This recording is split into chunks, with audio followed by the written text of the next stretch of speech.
this garden. They would frequently leave the cave to collect food.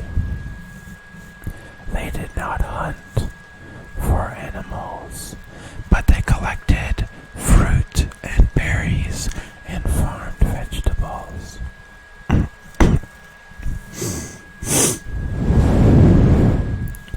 One day, aliens arrived, and Adam and Eve ran away and hid in their cave. After a couple of days, Eve left the cave, searching for the aliens who they had seen land in their spaceships. Eve found the aliens and talked to them. Adam stayed in the cave and was not aware that Eve was talking to the aliens. Eve began flirting with the aliens because she wanted to understand what they were after. Landing in the Garden of Eden, where no one had set foot in before except Adam and Eve. After a few more days, Adam went searching for Eve. He saw these grotesque aliens, humanoid, yet tentacly, and grotesque, as I have mentioned already. The aliens were big and strong and scary looking. Adam did not like them, and neither did Eve. Adam found Eve talking to a group of aliens and told her he wanted to talk in private. Eve obliged, and the two walked away behind a tree. Adam told Eve, "I don't want you talking to these aliens.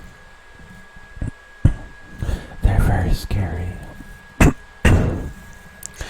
I wouldn't want them to get the wrong idea." Eve agreed, and so the two ran away and left the Garden of Eden to the aliens. They entered a desert that stretched for miles and miles. They walked and ran and walked and ran until they could not move anymore, and Adam and Eve lay down in the sand after a few weeks of running and walking through the sand and the sun and the heat. They lay down expecting nothing but death. Then Adam and Eve heard a song. They heard an instrument playing off in the distance.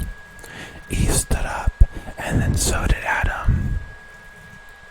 They ran towards the music, praying that there was food and water nearby. They saw a tent when they arrived at the origin of the music and the song, and they quickly went inside. There was nobody inside the tent, only many precious valuables, trinkets, fruits, cups of wine, tea, and water, and tables laden with food. They saw beds. Inside the tent, no sand had infiltrated the tarp or the canvas covering of the tent. And Adam and Eve ate plenty of food and drank plenty of water, and then they laid to rest. They had been so tired from their journey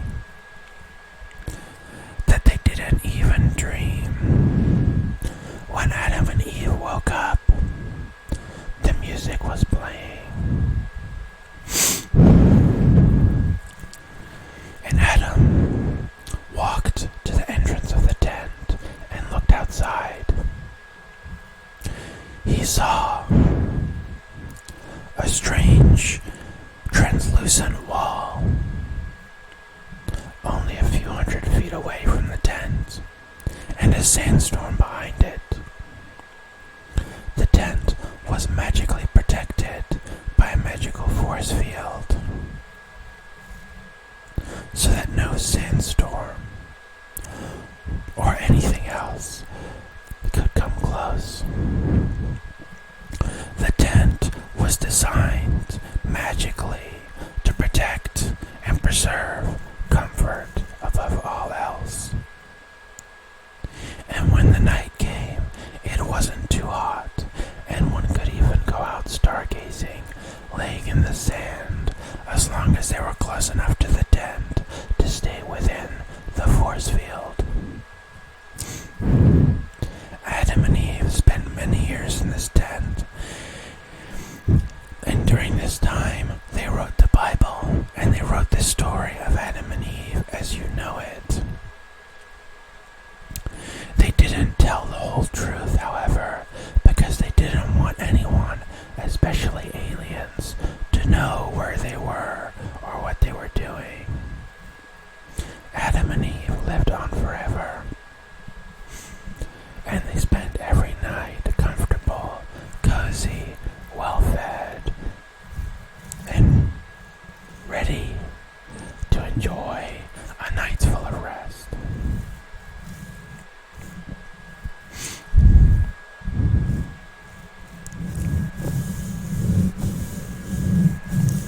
Imagine you and a loved one are the Adam and Eve of this story. And no matter what ruins your night or your day, you can avoid conflict and find somewhere else or something else to do.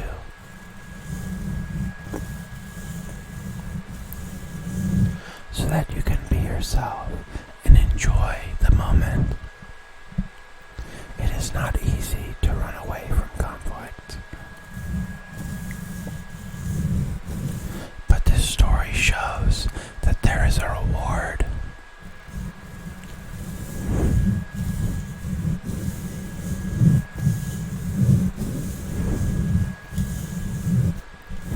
For escaping what you may be afraid of. And there's also a reward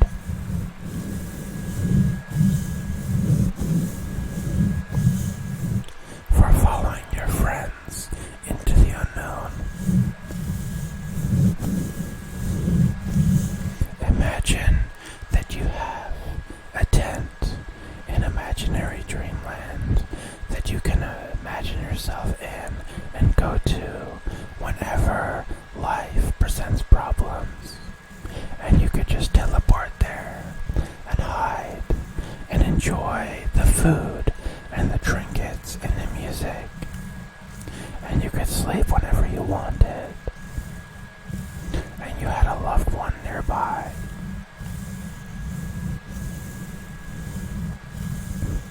You would not be alone, and you would not be scared, because the magical force field would protect you from anyone imposing on your peace.